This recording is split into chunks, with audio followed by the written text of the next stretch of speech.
Okay, today we're going to talk about book value per share. Now, this is important in a non-registered account, and this is how you determine what your capital gain is. So, if you sell an investment or partially sell an investment in your non-registered account, you can be triggering a tax bill. So, how do you determine what the triggered capital gain is? And that's where book value per share, or the adjusted cost base per share, comes in. And adjusted cost base is another term for book value per share. So let's get into it. Okay, book value or adjusted cost base, these terms are interchangeable. There's a lot of confusion around book value, and I want to get into book value, show a few examples, and indicate why the number is important. The number is important in a non-registered account. In a tax-free savings or an RSP or any of the derivatives, the number is substantially less important. And a lot of people make the error that book value equals the amount invested. That's not true. And I think a lot of people look at their RSPs or their tax-free savings accounts and say, well, geez, I don't have that much growth because my market value isn't that much higher than my book value. But that is not the right way to look at it, because book value changes with transactions. And in a rising account, which in the long run is what we typically have, book value rises too. Okay, so let's get into it. So here's the scenario. We have two investments in this non-registered account. We plop in $6,200. With $6,000 of the $6,200, we purchase shares of this ETF. We purchase 2,000 shares at $3 a share. Our book value is $6,000, and instantly after the transaction, our market value is $6,000. Now we also have some cash left over, $200. Book value and market value is always the same. The price doesn't fluctuate. And we're also going to say that the ETF spits off a dividend of 3 cents a share per year. So that's $60 a year. Then here's one of the things I want to show is that book value is typically calculated using the dollar per share method. You don't need to do this. I think this makes it more complicated than it needs to be. All you need to know is book value and market value, and then put book value over market value. In this case, right after the investment, book value over market value equals 100%. Okay, so let's fast forward to year 4. Okay, so the first thing we note is that we've had 5 years of dividends, so our cash balance has increased. It's gone from $200 to $60 per year for 5 years equals 300. So 300 plus 200 equals 500. We have 500 in cash sitting in our non-registered account. Now we've paid tax on those dividends over the years, and we've paid tax through our normal cash flow.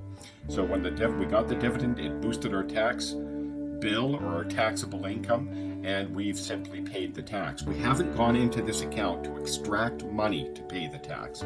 So our cash has grown by the pre-tax dividend amount. So here's what we have at the end of year 4. 2,000 shares. The price of the shares is $4.41. The book value hasn't changed because there's been no transactions in this particular investment. The market value is $8,820. I should say this, we're just calling this an ETF. This could be a stock, it could be a mutual fund, it could be any type of investment. So at the end of year 4, we actually have a capital growth or a capital gain of $2,820. So market value minus book value equals our capital gain. Now note though, this investment has spit off a $300 worth of dividend as well. Now we've paid tax on that. That doesn't affect our capital growth or capital gain number. And that's as it should be, because we shouldn't be paying tax on that because we're already paying tax on the dividend per year. So here's what I want to show. Book value equals 6,000, market value equals 8,820.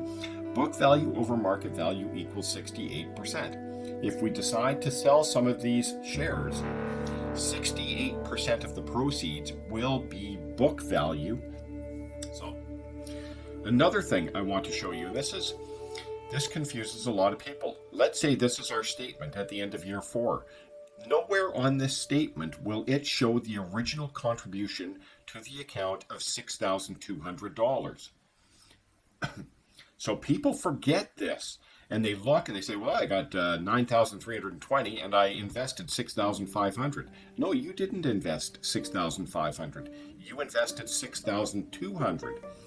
And over the years, this book value number grows, and people tend to underestimate how well their account has done because this book value number grows. Okay, so let's go through a purchase example.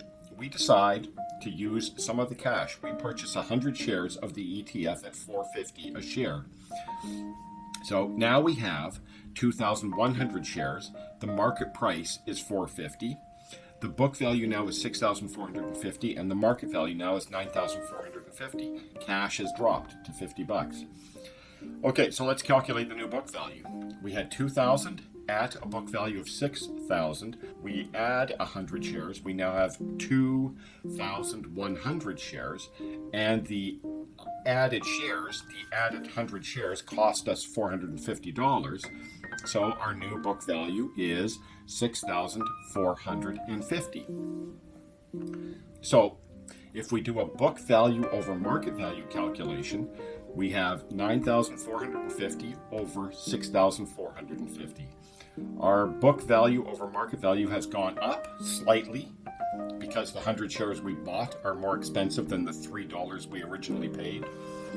So it is lowering the instant effect of this transaction is our capital gain is a little bit lower per share. Okay, so now we sell some shares. It doesn't matter what the year is, but now we sell some shares. We're selling them at $4.90 a share, $4.90. We sell 1,250 shares at $4.90.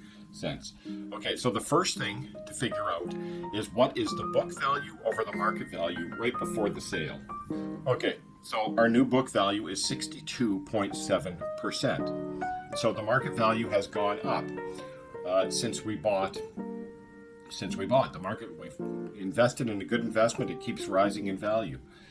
So now every sale, the proceeds of every sale, 62.7% is book value, and the remaining, 37.3% is capital gain. So to get this number, all we did was we took the book value, the existing book value of 6,450, and divided it by the market value. The market value is 2,100 shares times $4.90 a share, and that calculation comes to 62.7%. Just to show you this, it's this divided by 2,100 times $4.90. Now we sell 1,250 shares at $4.90 per share.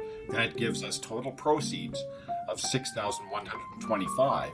Well, 62.7 times 6,125 is 3,840. So our capital gain is 2,285. So now we're holding 850 shares at a price of $4.90. Our market value is $4,165. What's our new book value? Our new book value is, let me expand this. Our new book value is our old book value minus how much book value we sold. We sold 3,840 worth of book value. So our new book value is $2,610. Hopefully that made sense. There's our book value before the transaction. The transaction resulted in us selling 1,250 shares. Those 1,250 shares had a book value of $3,840. So our new book value is the old book value minus what we sold in book value. So that's the book value per investment. Now, we've triggered the capital gain. Our cash has grown. So there's our new cash balance.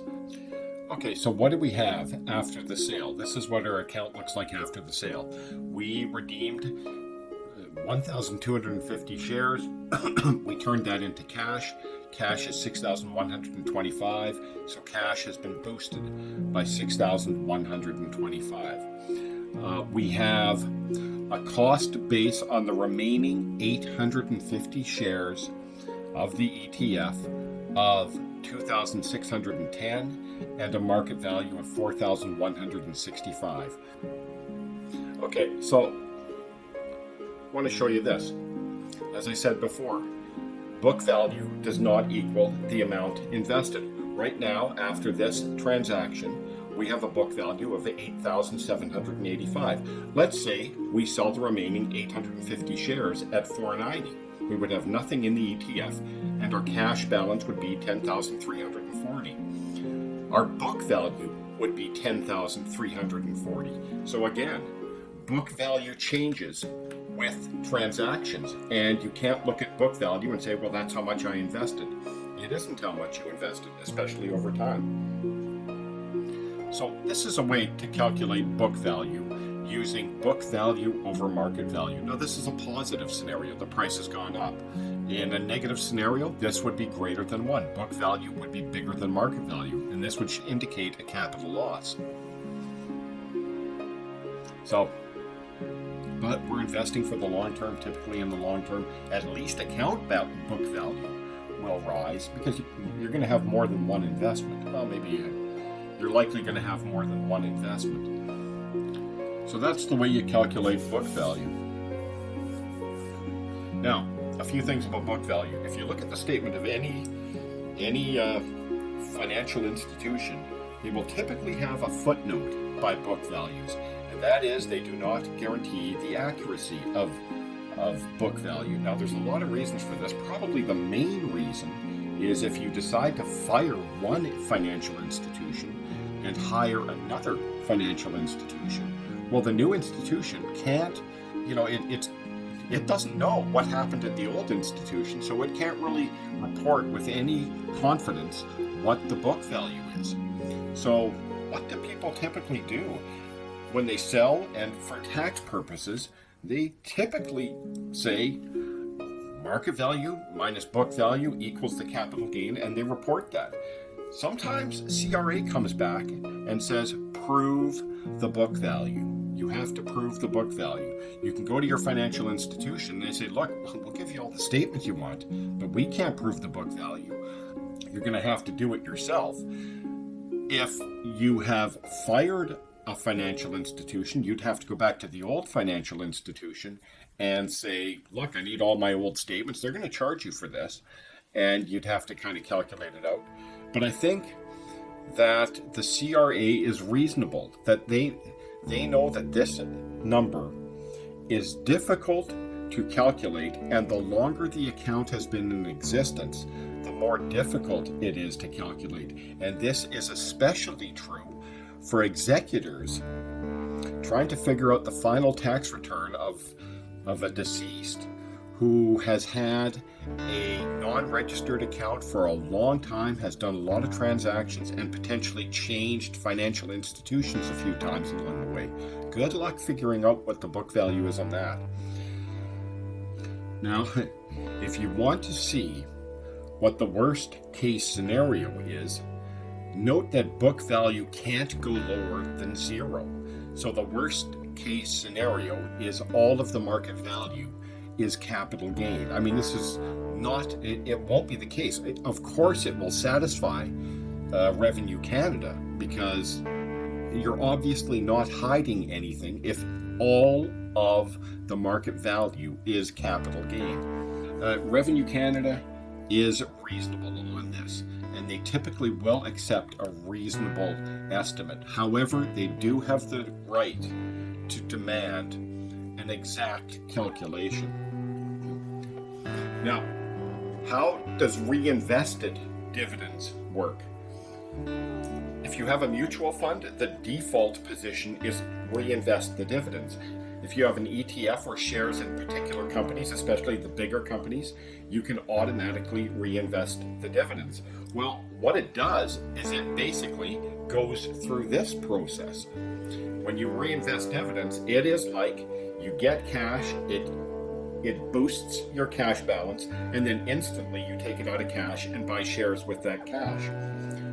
Now, it doesn't really happen that way. It doesn't go into cash. They just strike out the cash portion of that transaction, but it affects book value and tax in the exact same way as we went through here.